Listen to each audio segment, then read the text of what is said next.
ইলাহার জিকির নাস্তিক হওয়ার জিকির, ঈমান হারানোর জিকির। জিকির করবেন ভালো কথা, আগে জিকিরের নিয়ত করেন। জিকির সরাসরি আল্লাহর কাছে যাইতো না যতক্ষণ এটা বিভিন্ন বায়া স্টেশন না ঘুরবো। আমি একদিন পাবনা গেছি, এক আলেম আমার আগে বয়ান করতেছে, টাকা কালেকশন করে, আর কতক্ষণ পর পর জিকির করায়।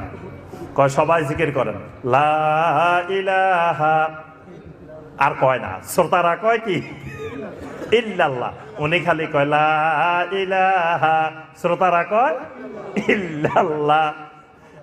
আমি কই সর্বনাশ, এই লা ইলাহার জিকির তো আজীবনে শুনলাম না। এই লা ইলাহার জিকির নাস্তিক হওয়ার জিকির, ঈমান হারানোর জিকির। লা ইলাহা মানে কি? কোনো মাবুদ নাই, কোনো মাবুদ, সে কোনো মাবুদেরই মানা না। আচ্ছা, এখন আমি লা ইলাহা বাদ দিলাম, আমি যদি বলি ইল্লাল্লাহ ইল্লাল্লাহ ইল্লাল্লাহ, কলবের